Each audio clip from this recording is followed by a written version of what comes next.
ओम नमः शिवाय। ओम नमः शिवाय। महर्षि दुर्वासा, ओम नमः शिवाय। मैंने पिताजी से सुना है ये अत्यंत क्रोधी स्वभाव के हैं। तनिक सी बात पर भयानक भयानक श्राप देते हैं। ओम नमः शिवाय। हाँ, मैंने भी सुना था। अपनी पत्नी की छोटी सी भूल पर उन्हें कदली का वृक्ष बनने का श्राप दे दिया था इन्होंने। ओम नमः शिवाय। महर्षि दुर्वासा इतने क्रोधी थे तो फिर सभी उनका इतना सम्मान क्यों करते थे भैया? क्योंकि उनका मन साफ था। कहते हैं जहां क्रोध होता है अन्न भी वहीं होता है। जहां क्रोध होता है अन्न भी वहीं होता है, अर्थात सच्चे हृदय से यदि कोई क्रोध करता है तो वो भी हमारे लाभ के लिए ही होता है। ऐसे क्रोध करने से हमारा विकास होता है, हम और अधिक समृद्ध होते हैं।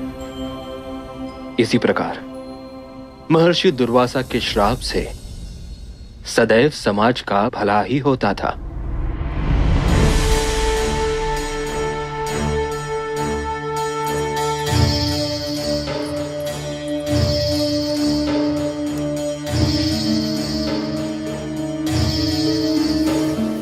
प्रणाम ऋषिवर। प्रणाम ऋषिवर।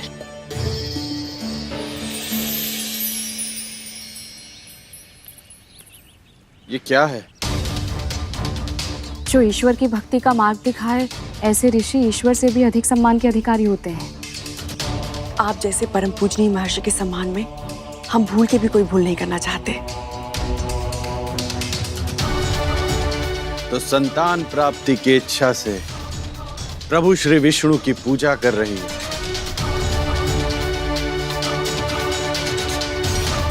कश्यप पत्नी कद्रु, विंता,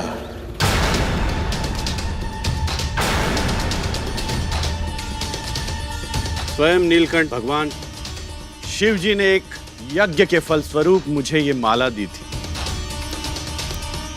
इसे जो धारण करेगा उसे ऐसी प्रतापी संतान प्राप्त होगी जिसके नाम और यश की कीर्ति समस्त ब्रह्मांड में फैलेगी। किंतु ये माला एक और तुम दो। कैसे निर्धारित करूं कि ये किसे मिलनी चाहिए? तुम में से अधिक उपयुक्त कौन है?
तुम्हारी मनोकामना भी अवश्य पूर्ण होगी।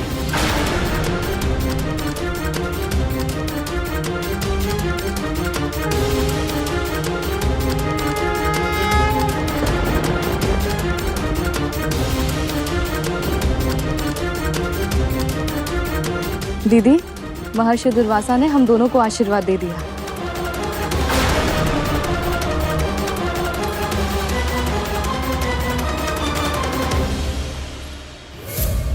इतनी सी बात थी, महर्षि दुर्वासा ने एक माला माँ को दे दी, बस इस कारण बड़ी माँ ने बहन का नाता भुलाकर माँ को दासी बना दिया। किंतु बड़ी माँ तो माँ को बहुत स्नेह करती थी। फिर ऐसा कैसे भैया? अधिकतर व्यक्ति अपने सगे संबंधी मित्रों का भला ही चाहते हैं, किंतु स्वयं से अधिक भला उनका हो जाए ये नहीं चाहते। महर्षि दुर्वासा ने अपनी माला के लिए विंता मां को अधिक उपयुक्त माना था।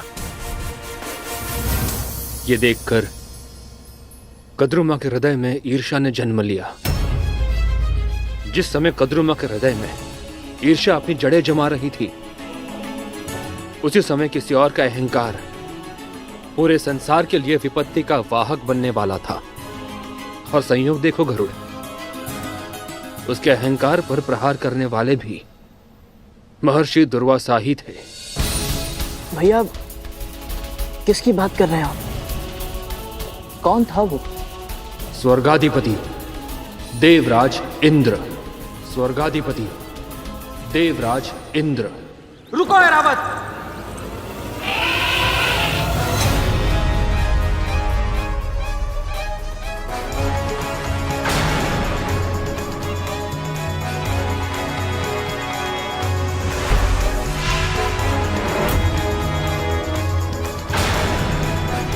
प्रणाम महर्षि।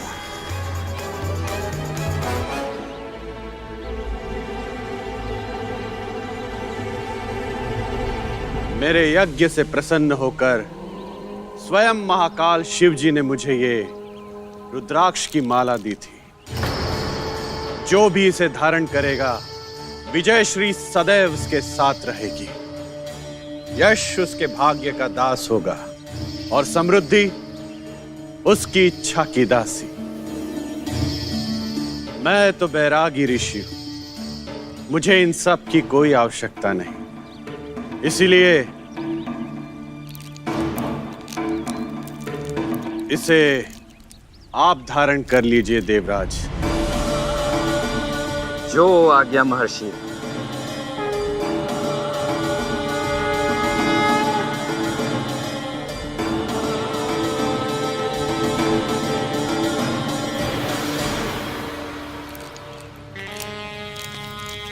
देवराज इंद्र को इसकी क्या आवश्यकता?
विजय श्री की प्रतीक परम पूजनीय रुद्राक्ष की माला मेरे आशीर्वाद और उससे भी अधिक मेरे आराध्य भगवान शिव के वरदान का मान किया है।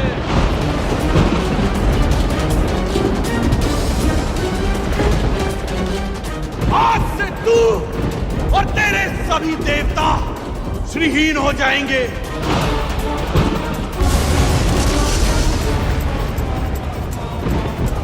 तेरा ऐश्वर्य भूमि में मिल जाएगा, श्री समुद्र में चली जाएगी। ये मेरा श्राप है तुझे।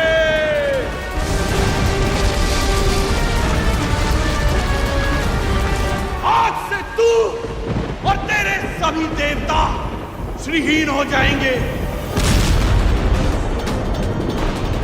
तेरा ऐश्वर्य भूमि में मिल जाएगा और श्री समुद्र में चली जाएगी। ये मेरा श्राप है तुझे। क्षमा कर दीजिए महर्षि, मुझसे भूल हो गई। महर्षि, मुझसे भूल हो गई महर्षि। महर्षि, सच्चे भक्त भगवान से भी बढ़कर होते हैं और महादेव के परम भक्त महर्षि दुर्वासा का अपमान करके देवराज ने केवल स्वयं को दुख नहीं दिया था, पूरे संसार को कष्ट में डाल दिया था। और सबसे अधिक पीड़ा हुई थी मेरे प्रभु नारायण और माता लक्ष्मी को।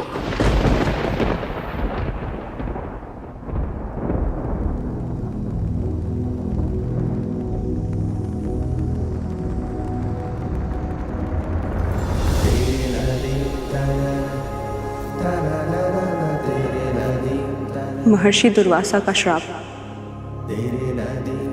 हमें इसका मान तो रखना ही होगा। मुझे जाना होगा प्रभु। मुझे छोड़कर कैसे जा पाएंगी आप? मैं महर्षि के श्राप की अवहेलना नहीं कर सकती नारायण। और मैं आपके बिना नहीं रह सकता।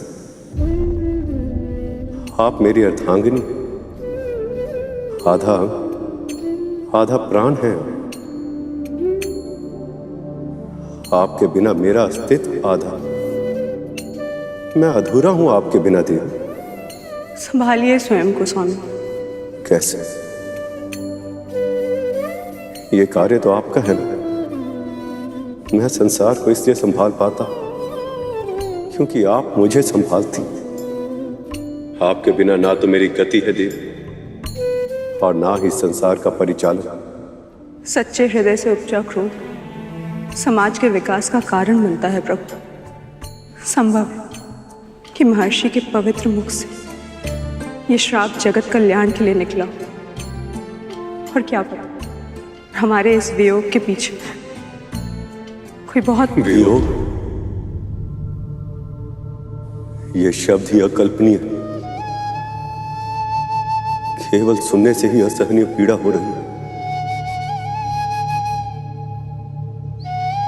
जब पालन करना होगा तब क्या होगा?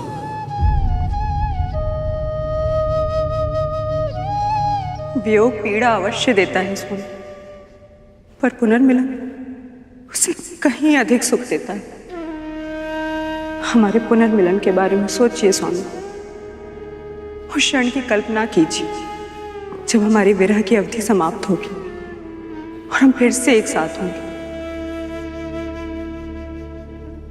कितना सुख, कितना अद्भुत होगा वो पल।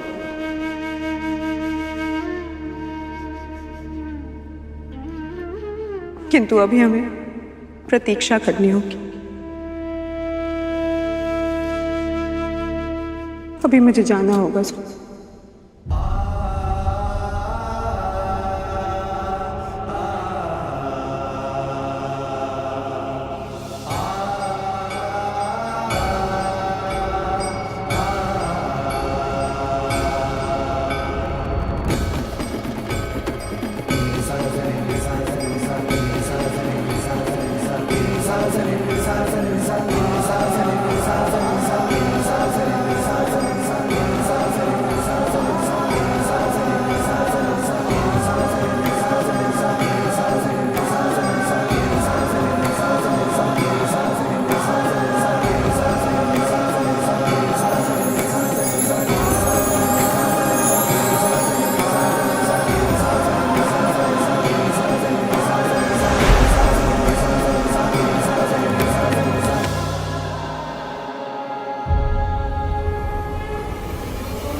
श्री का ही दूसरा नाम है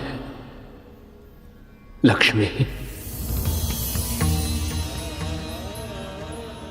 जब महर्षि दुर्वासा के श्राप के कारण श्री अर्थात लक्ष्मी समुद्र में चली गई, तो प्रभु नारायण भी समाधि में लीन हो गए। तब केवल वैकुंठ ही नहीं, सारा संसार श्रीहीन हो गया था। जगत की सारी आभा, सारी शोभा लुप्त हो गई।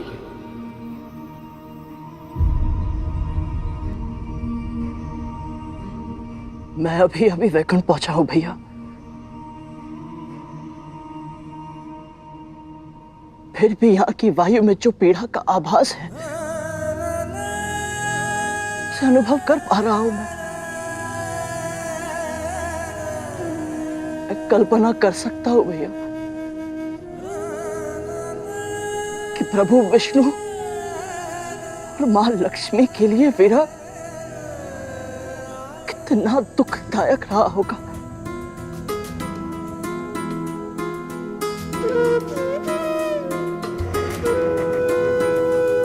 भैया, क्या कोई ऐसा उपाय है जिससे मैं इन दोनों को फिर से एक कर पाऊं? तुम्हारी सदिच्छा का स्वागत है गरुड़, और यदि ऐसा कोई उपाय मेरी दृष्टि में होता तो उसे यथार्थ में परिवर्तित करके मैं अपनी माता को फिर वैकुंठ ला चुका होता।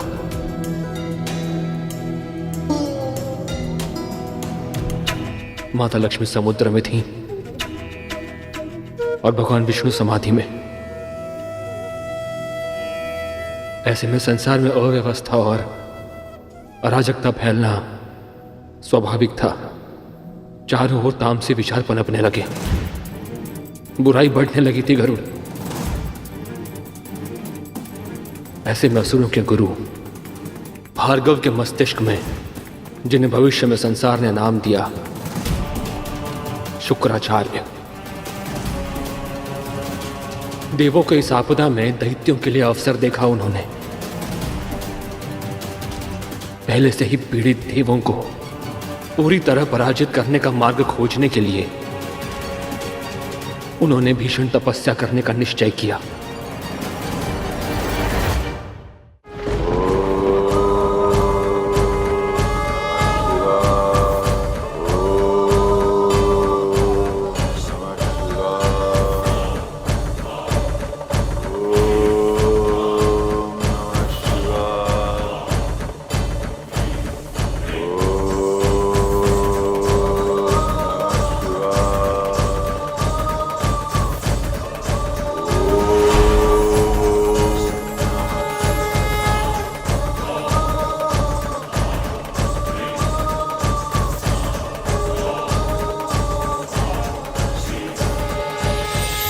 प्रभु, आपकी महाकठिन तपस्या से मैं प्रसन्न हुआ ऋषि भार्गव। कहिए, क्या इच्छा है आपकी? महाकाल के साक्षात दर्शन से मैं धन्य हुआ। केवल एक ही वरदान चाहिए मुझे, वृत्त संजीवनी विद्या।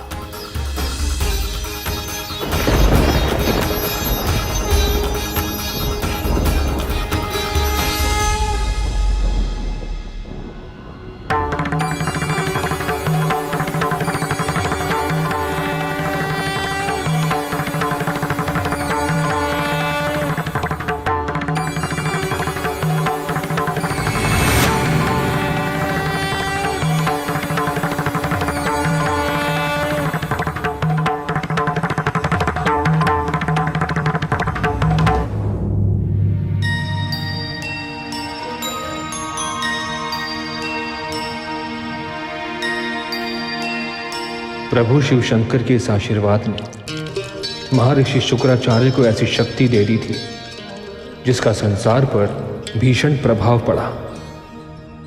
एक ओर सृष्टि का विकास हुआ, वहीं दूसरी ओर विनाश का आरंभ हो रहा था।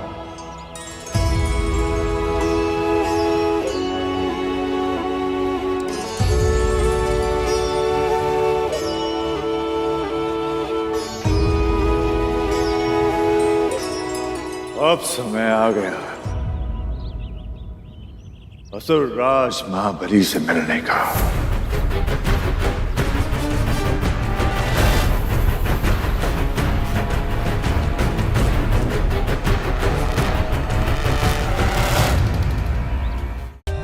For more updates, subscribe to our channel, click the show links and enjoy watching the videos.